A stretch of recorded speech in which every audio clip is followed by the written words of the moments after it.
शकुंतला जी का एक ही बेटा था और उसका नाम था आनंद। आनंद की पत्नी का नाम था पूर्णिमा। आनंद और पूर्णिमा को 2 बेटे थे, चिंकू 3 साल का और मिंकू 5 साल का।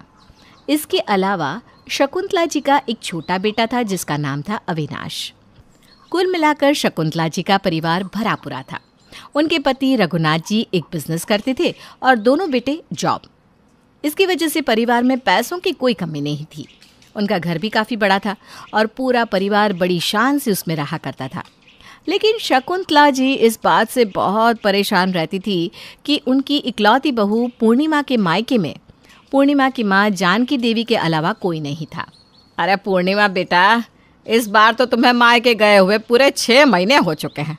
ज़रा एक दिन जाकर देख तो आओ, जानकी जी ठीक है या नहीं। आप कैसी बात करते हैं मम्मी जी? आप जानती है ना, दोनों बच्चे और जॉब, ये सब करने के बाद मैं कितना थक जाती हूँ। मेरा कहीं जाने का मन ही नहीं करता। अरे लेकिन बेटा, तुम्हारा भाई तो पहले ही तुम्हारी मम्मी को छोड़कर यूएस चला गया। अब तुम्हें तो उन्हें संभालना चाहिए ना। अब पूर्णिमा को क्यों समझा रही है मम्मी? ये जिम्मेदारी उसके भाई अभिषेक की है, उसे अपनी माँ को संभालना चाहिए। अब पूर्णिमा इसमें क्या करेगी? अरे बेटा, लेकिन अगर भाई नहीं है तो इसे तो उन्हें संभालना चाहिए। जाने दीजिए ना मम्मी जी, माँ को शुरू से अकेले रहने की आदत है। वैसे भी पापा की डेथ तो बहुत पहले हो गई थी और भाई यूएस चला गया। अब ये मम्मी की बुरी किस्मत है, इसमें कोई कुछ नहीं कर सकता।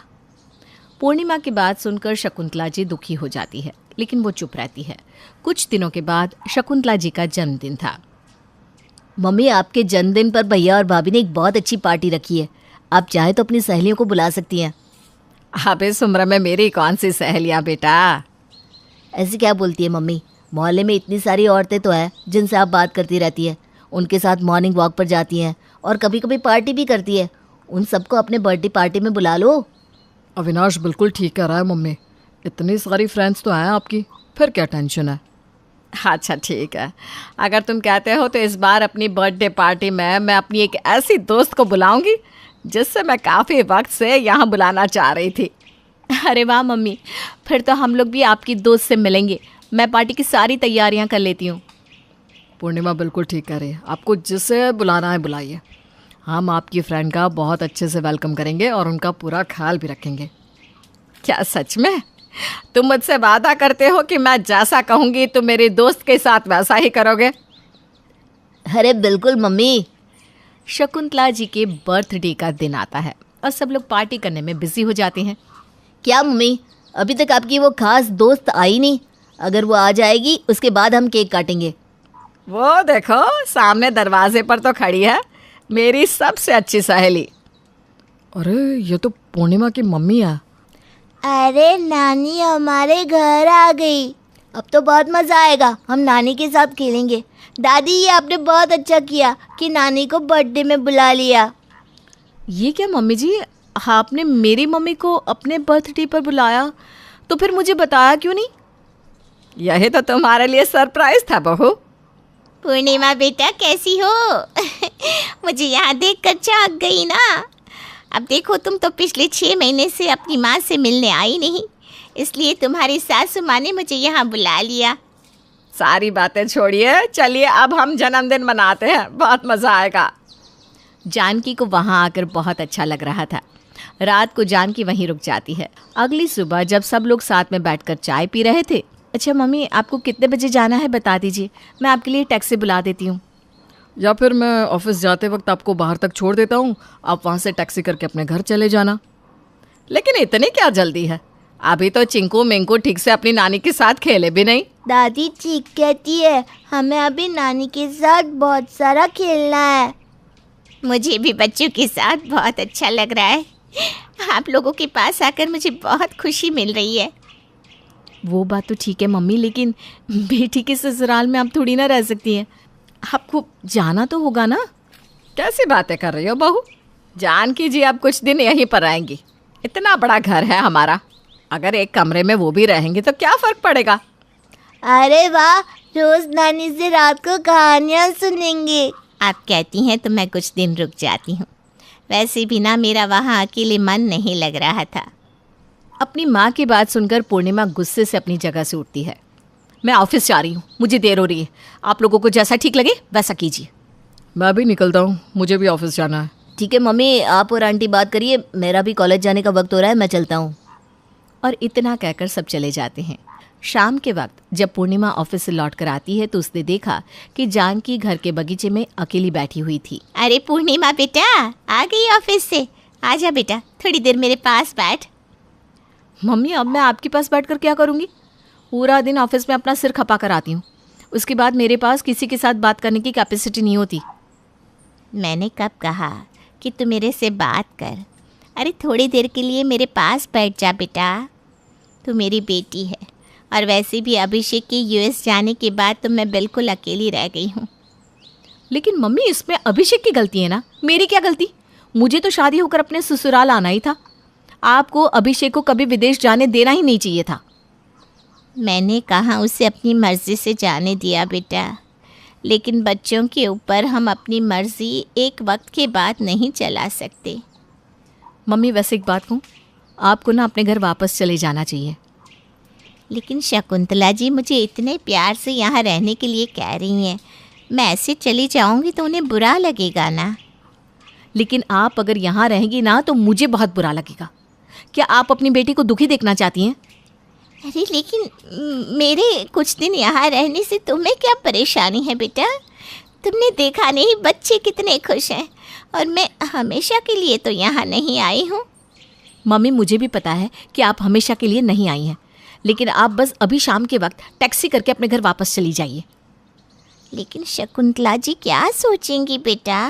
वो अभी मंदिर गई हुई है और उन्होंने कहा था कि उनके आने के बाद वो मेरे साथ बैठकर चाय पिएंगी। आप अपनी बेटी को खुश देखना चाहती है कि नहीं? आपने अपने बेटे को तो यूएस भेज दिया, उसे तो पूरी तरह से आज़ादी दे दी, लेकिन यहाँ रहकर आप मेरी लाइफ में प्रॉब्लम खड़ी करना चाहती हैं। ठीक है बेटा, अगर मेरे रहने से तेरी ज़िंदगी में परेशानी आती है तो मैं चली जाती हूँ। मैं अपनी बेटी को परेशान नहीं करना चाहती।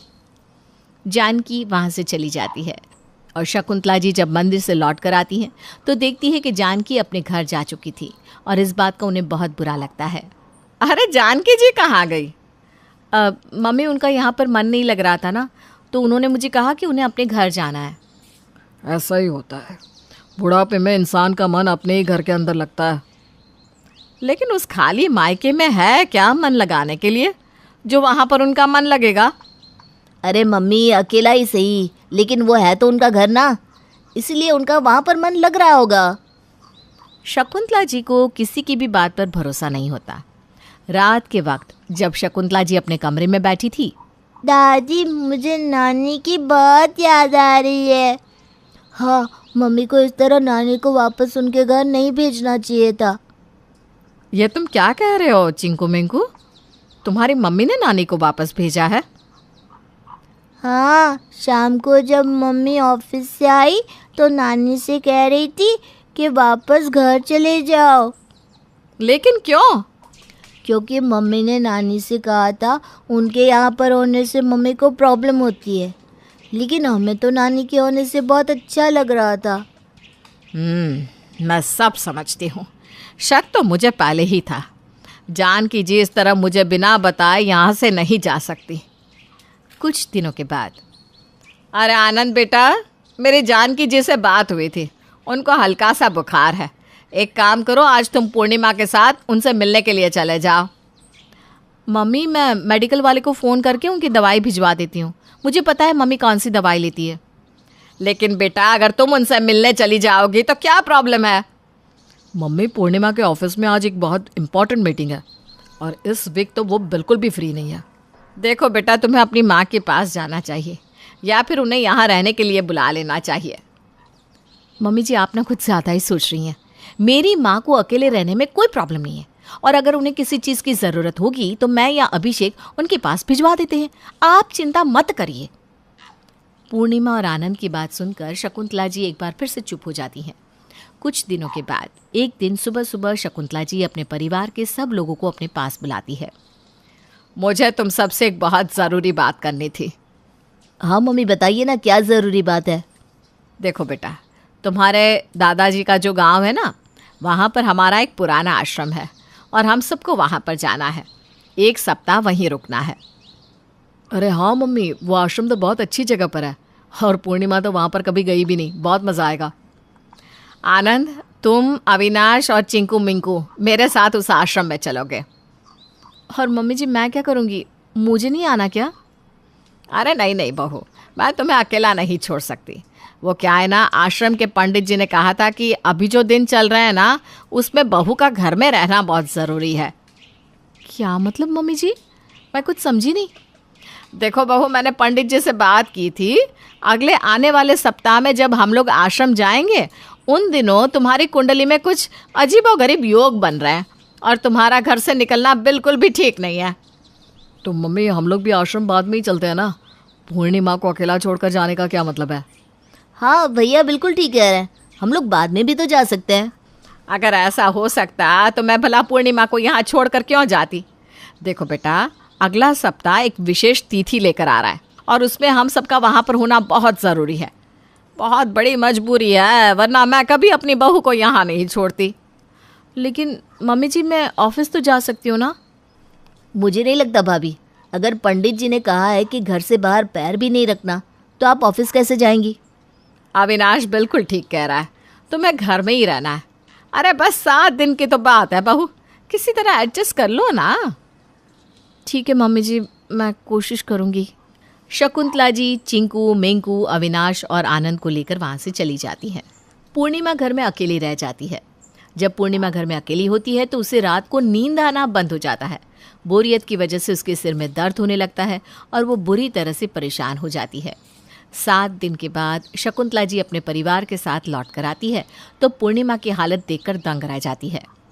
अरे भाभी क्या हुआ, आपकी तबीयत ठीक तो है ना? पूर्णिमा ये क्या हुआ है तुम्हें? तुम्हें तो बुखार है। अरे क्या हुआ बहू, तुम तो घर में थी, कोई परेशानी थी तो बता देना चाहिए था ना। तुमने दवाई नहीं ली क्या? 7 दिन से इस घर में अकेली बंद हूँ मैं, ना किसी से बात कर पाई और ना घर से बाहर निकल पाई। इतना डिप्रेशन मुझे लाइफ में कभी फील नहीं हुआ। मैं इस तरह अकेले नहीं रह सकती। लेकिन अगर ऐसी बात थी, तुम्हें किसी चीज़ की ज़रूरत थी तो मुझसे कहा होता, मैं तुम्हारे लिए बाहर से ऑर्डर कर देता। अरे बाहर से ऑर्डर तो मैं भी कर सकती हूँ ना। मुझे किसी चीज़ की नहीं, बल्कि अपने बच्चों की और आपकी ज़रूरत थी। आनंद, तुम लोगों के बिना मैं बिल्कुल नहीं रह सकती। मुझे माफ़ करना बहू, ये सब मैंने जानबूझकर किया था ताकि तुम इस बात को समझ सको कि 7 दिन में अगर तुम्हारी ये हालत हुई है तो जानकी जी की वहाँ पर रहकर क्या हालत होती होगी। शकुंतला की बात सुनते ही सब लोग चुप हो जाते हैं। आप शायद ठीक कहती हैं मम्मी, पूर्णिमा को इस तरह अपनी माँ को वहाँ अकेला नहीं छोड़ना चाहिए था। और तुम उनसे मिलने भी नहीं जाते। वो बीमार होती हैं तो उन्हें देखने भी नहीं जाते। एक बार को सोचना तो चाहिए था बेटा। अगर तुम्हारा भाई उन्हें छोड़कर चला गया तो क्या हुआ, तुम भी तो उनकी अपनी संतान हो।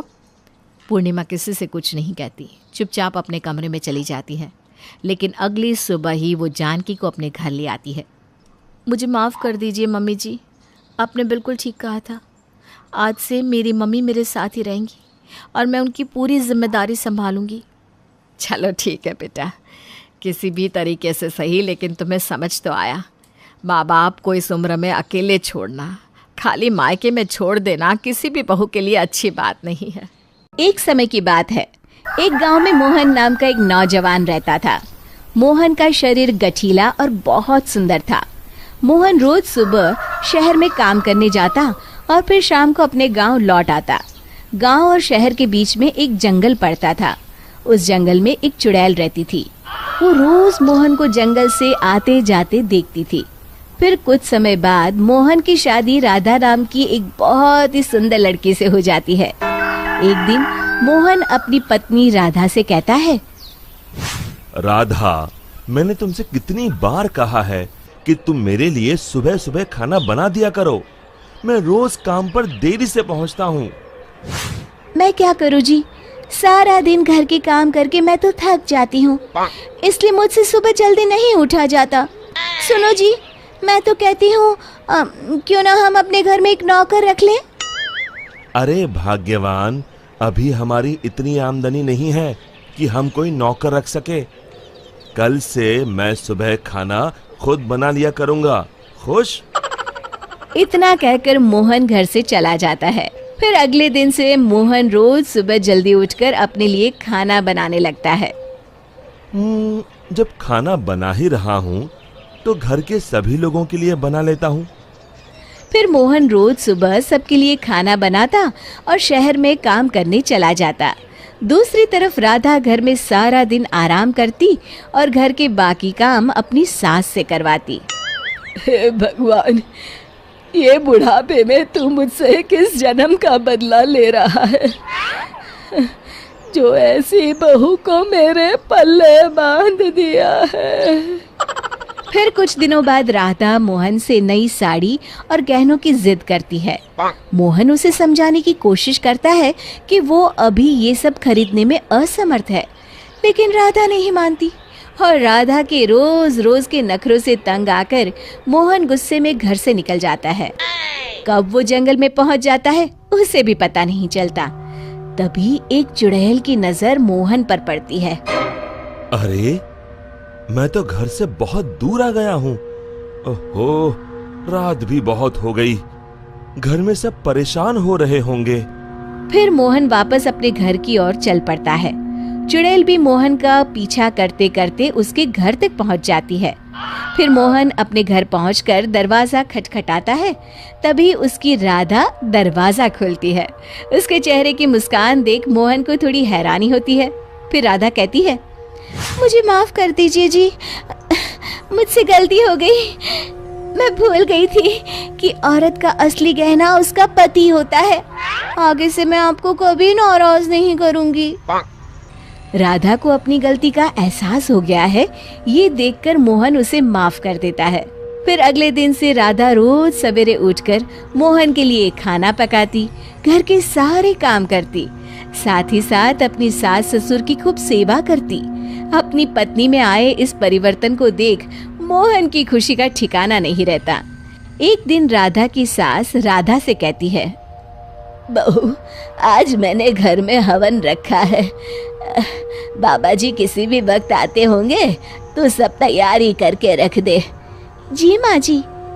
फिर थोड़ी देर बाद बाबा जी अपने चेले के साथ उनके घर पर आते हैं। अलख निरंजन। आइए आइए बाबा जी, मैं आपका ही इंतजार कर रही थी।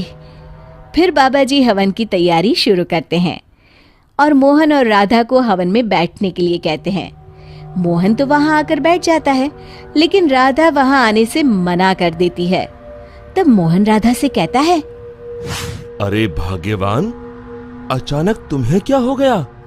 तभी बाबा जी को राधा पर कुछ संदेह होता है। अलख निरंजन, माँ जी, तुम्हारे बहू के हाव भाव देखकर मैं पहले ही समझ गया था कि इसके अंदर किसी चुड़ैल का वास है। बाबा जी क्रोधित होकर कहते हैं, सच सच बता, कौन है तू, वरना अभी तुझे जलाकर भस्म कर दूंगा। फिर बाबा जी जोर जोर से मंत्र पढ़ना शुरू कर देते हैं। ओम चामुंडाय विच्चाय नमः, ओम चामुंडाय विच्चाय नमः।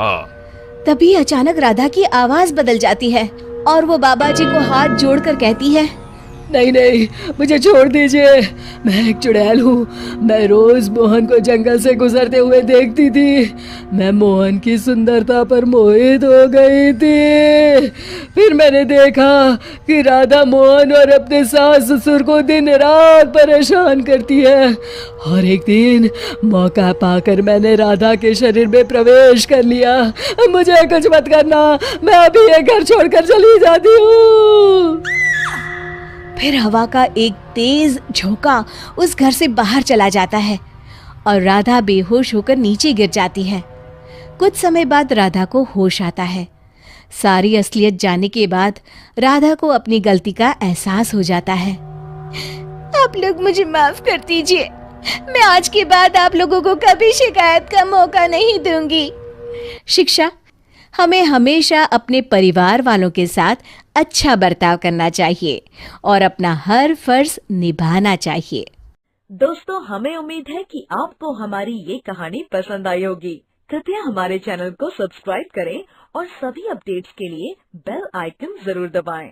और हाँ, वीडियो लाइक और शेयर करना मत भूलिएगा। Bye bye. रीना एक कस्बे की थी जिसकी शादी शहर के अच्छे घर में रोहित से हो जाती है। दोनों बाहर खूब घूमने फिरने जाते रहते हैं। एक दिन रोहित रीना को शहरी खाना खिलाने नए रेस्टोरेंट में लेकर जाता है। बताओ रीना, क्या खाओगी? मुझे तो कुछ भी नहीं पता जी यहाँ के बारे में, आप ही बताओ ना। ठीक है, मैं मेनू दिखाता हूँ। रोहित मेनू देख ही रहा होता है कि रीना की नज़र बगल में बैठे एक कपल पर पड़ती है। सुनिए जी, ये लोग क्या खा रहे हैं? दिखने में कितना अच्छा है, एकदम गोल गोल। इसको पिज्ज़ा कहते हैं। ओह अच्छा, तो मुझे पिज्ज़ा खाना है। ओह, पिज्ज़ा खाना है तुमको? मगर ये हेल्दी नहीं होता, ब्रेड से बना होता है ना। तो मैं कौन सा रोज़ रोज़ खाऊंगी जी? अच्छा ठीक है, जैसी तुम्हारी मर्जी। रोहित रीना के लिए पिज्ज़ा ऑर्डर करता है। रीना पहली बार पिज्ज़ा खा रही होती है। उसे पिज्ज़ा इतना पसंद आ जाता है कि अब जब भी वो किसी रेस्टोरेंट में जाती तो वो पिज्ज़ा ही ऑर्डर करती थी। अरे कुछ और भी ऑर्डर कर लिया करो ना। नहीं, पिज्ज़ा के आगे तो सब बेकार है जी, कितना चीज़ी होता है ये। मैं तो सोच रही हूँ घर में भी ओवन ले लूँ। हे भगवान, बस घर में कभी मत बनाना ये पिज्ज़ा। घर पर भी अब रीना ने पिज्ज़ा ऑर्डर करना शुरू कर दिया था। रीना अलग अलग वैरायटी के पिज्ज़ा रोज़ मंगाती और खूब मज़े से खाती। वो दिन भर पिज्ज़ा के अलग अलग रेस्टोरेंट देखती रहती थी। बेटा, इतना पिज्ज़ा मत खाया करो, बाहर की चीज़ें इतनी नहीं खानी चाहिए। माँ जी, आप भी खा के देखिए ना, कितना स्वादिष्ट है ये। अरे मैंने खाया हुआ है, मेरा पेट खराब हो जाता है इससे, और तुम भी ना ज़्यादा मत खाया करो। नहीं मम्मी जी, ये तो बस हफ्ते में 1-2 बार ही खाती हूँ, ज़्यादा नहीं। देखते ही देखते रीना का वजन भी बढ़ने लगता है। अब वो गोलू मोलू दिखने लगती है, पर उसे इस बात की परवाह भी नहीं थी। रीना, ये क्या हो गया है तुमको? देखो तो तुम्हारा वजन कितना बढ़ गया है। अरे वो तो ऐसे ही जी, थोड़े दिन घूमूंगी फिरूंगी तो ठीक हो जाएगा। ऐसे ही नहीं बढ़ता है वजन, बल्कि ये जो तुम दिन रात पिज्जा खाती रहती हो ना, उसके कारण अचानक तुम्हारा वजन इतना बढ़ रहा है। आप तो बस मुझे टोकते रहिए जी, मैं आपको बहुत जल्द एकदम दुबली बनकर दिखाऊंगी। हाँ। एक दिन रीना अपने पति और सास के साथ किसी के घर खाने पे गई थी और वहां से लौट ही रहे होते हैं कि तभी आज तो कुछ ज़्यादा ही खा लिया, खाना भी बहुत अच्छा बना था। हाँ जी मम्मी जी, बहुत अच्छा था। काश पास्ता की बजाय पिज्ज़ा रख लेते खाने में, तो मज़ा आ गया होता। तुम सुधरोगी नहीं रीना। इतने अच्छे खाने में भी तुमने सिर्फ इसलिए कमी निकाल दी क्योंकि उन्होंने पिज्जा नहीं रखा। तो क्या गलत कहा मैंने जी? नहीं नहीं, तुमने तो कुछ गलत नहीं कहा, मैं ही गलत हूं। चलो, यहाँ मुझे थोड़ा काम है, मैं तुम दोनों को यहीं उतार देता हूँ। और सुनो, मैं थोड़ा लेट आऊँगा। बेटा, मुझे भी पड़ोस में संध्या जी के पास उतार देना ना। अब ठीक है मम्मी जी। रीना घर पहुंच जाती है और कपड़े बदल ही रही होती है कि कुछ देर बाद दरवाजे पर घंटी बजती है। रीना दरवाज़ा खोलती है। मैम, आपका पिज़्ज़ा। पिज़्ज़ा? मगर रीना जैसे ही पिज्ज़ा देखती है उसके मुंह में पानी आ जाता है, लेकिन उसका पेट तो भरा हुआ है। नहीं नहीं, हमने ऑर्डर नहीं किया जी। ओ सॉरी मैम, गलत एड्रेस। रीना खुद को रोक नहीं पाती और जैसे ही डिलीवरी बॉय जा रहा होता है उसको पीछे से रोक देती है। रुको भैया। यस मैडम, वो हमारा ही पिज़्ज़ा है। मगर आपने तो बोला कि आपने ऑर्डर नहीं किया था। नहीं, वो मेरे हस्बैंड ने ऑर्डर किया था, मुझे अभी याद आया। कितने पैसे हुए? और रीना उससे पिज़्ज़ा ले लेती है और उसके बाद पेट भरा होने के बावजूद भी पिज़्ज़ा खाने लगती है। रोहित और रीना की सास घर पर आ जाते हैं। दोनों देखते हैं कि आधा पिज्जा टेबल पर रखा है और रीना पेट पकड़कर सोफे पर लेटी हुई है। अरे रीना, क्या हुआ तुमको? इस तरह से लेटी हुई क्यों हो? और ये पिज्जा? कुछ नहीं जी, बस पेट में बहुत दर्द हो रहा है जी। दर्द तो होगा ही, इतना खाने के बाद फिर इसने पिज्जा भी खा लिया। तुम सुधरोगी नहीं रीना। रुको, मैं डॉक्टर को बुलाता हूँ। तुम घबराना मत। हाँ, डॉक्टर रीना को दवाई देते हैं। देखो रीना, मैंने तुम्हारे लिए दवाई लिख दी है। अगले 3 दिन सिर्फ खिचड़ी और दलिया खाना। बाहर का खाना ज़्यादा नहीं खाना चाहिए, ये तुम्हारी सेहत के लिए हानिकारक होता है। जी डॉक्टर जी, मैं समझ गई, मैं आगे से ध्यान रखूंगी। और ये पिज्ज़ा तो बिल्कुल भी नहीं। ब्रेड सेहत के लिए बहुत हानिकारक होती है। जी नहीं खाऊंगी डॉक्टर साहब। डॉक्टर जा रहे होते हैं कि रीना उनको रोकती है। डॉक्टर साहब, एक बात पूछनी थी। वो वज़न कम करने के लिए कोई टिप्स मिलेंगे क्या? रोहित और रीना की सास एक दूसरे को देखकर मुस्कुराने लगते हैं। जी बिल्कुल मिलेंगे। और सब हंसने लगते हैं। रीना एक मध्यम परिवार की लड़की थी, लेकिन उसकी भाभी शिवानी एक बड़े घर की बेटी। शिवानी की शादी अभिषेक से लव मैरिज थी। अरे भाभी, ये कितना अच्छा सूट पहना है आपने। काश ऐसा मैं भी पहन पाती। अरे क्यों नहीं रीना, वैसे भी तुम्हारा और मेरा नाम तो एक ही है, जब मन करे पहन लेना। भाभी, आपको आपके पापा ने कितने अच्छे कपड़े गहने दिए हैं। मैं उनकी इकलौती बेटी जो हूँ। बेटी तो मैं भी इकलौती हूँ, लेकिन क्या करे, पापा है नहीं, पता नहीं कैसे होगी मेरी शादी। तभी वहाँ शिवानी की सास आ जाती है। अरे क्यों नहीं करेगा भाई तेरी शादी धूमधाम से, आखिर जिम्मेदारी है तो उसकी। और वो दिन भी आ जाता है जब रीना की शादी तय हो जाती है। अभिषेक, क्या हुआ? आप इतने परेशान तो कभी नहीं दिखे। कोई बात है तो बताइए मुझे। अरे शिवानी, वैसे तो शादी का सारा इंतज़ाम हो गया है, लेकिन गहनों का रेट तो आसमान छू रहा है। कैसे क्या करूं, कुछ समझ में ही नहीं आ रहा। थोड़ी देर में शिवानी अपने पूरे गहने अभिषेक के सामने रख देती है। ये लीजिए, गहनों का इंतजाम भी हो गया। अरे नहीं नहीं शिवानी, मैं ये गहने किसी हालत में भी नहीं ले सकता। ये तुम्हारे पिता ने तुम्हें दिया था, और तुम हो कि। तभी वहां सास आ जाती है। अरे तो क्या हुआ, इसकी तो हो गई ना शादी, अब किसे दिखाने हैं इसने गहने। सास गहनों का डिब्बा शिवानी के हाथ से लेकर वहां से चली जाती है। रीना की शादी धूमधाम से होती है और अब वो बड़े घर की बहू बन जाती है। वहीं रीना की शादी के बाद शिवानी और अभिषेक उसकी शादी के कर्जों से डूब जाते हैं। मैं सोच रही हूँ नौकरी करनी शुरू कर दूँ, वैसे भी पढ़ी लिखी हूँ, आपकी थोड़ी मदद भी हो जाएगी। वैसे शिवानी, कुछ दिन कर लो तो अच्छा ही होगा, क्योंकि ज़रूरत भी है। अब शिवानी भी नौकरी करने लगती है और घर खर्चे में अभिषेक का हाथ बटाती है। एक दिन शिवानी, रीना का फोन आया था, कह रही थी कि आने वाले त्योहार में उसके ससुराल जाना है।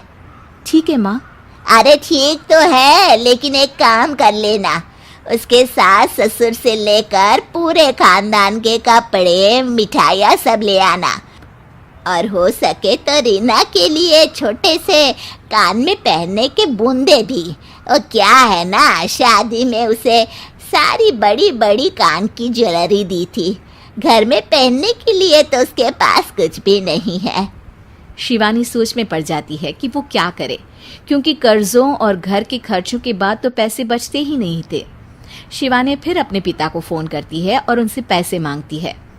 देखो शिवानी, मैंने तुम्हें शादी के वक्त ही मना किया था कि ऐसे घर में शादी करनी ही नहीं चाहिए।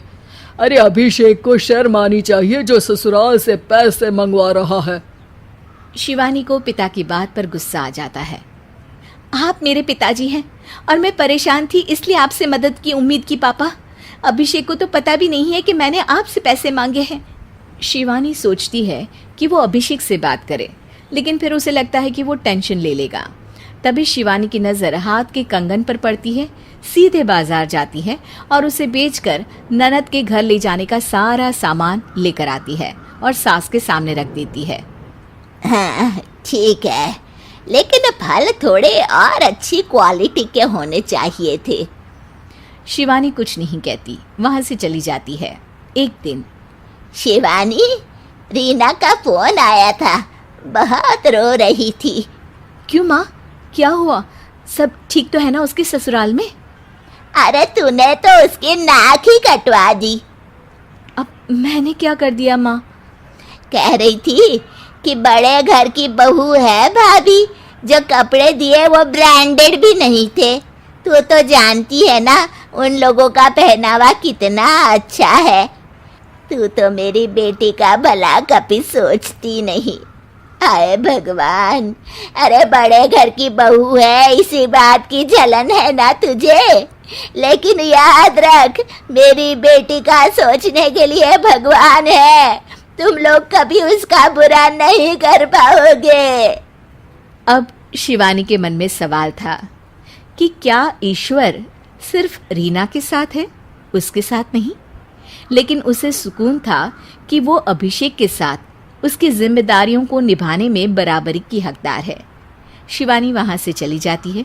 वो सास से कुछ नहीं कहती, क्योंकि अमीर घर की बहू बनकर रीना को भले ही सुकून ना हो, लेकिन गरीब घर की बहू बनकर शिवानी खुश है, क्योंकि खुशी पैसों से नहीं परिस्थितियों पर निर्भर करती है।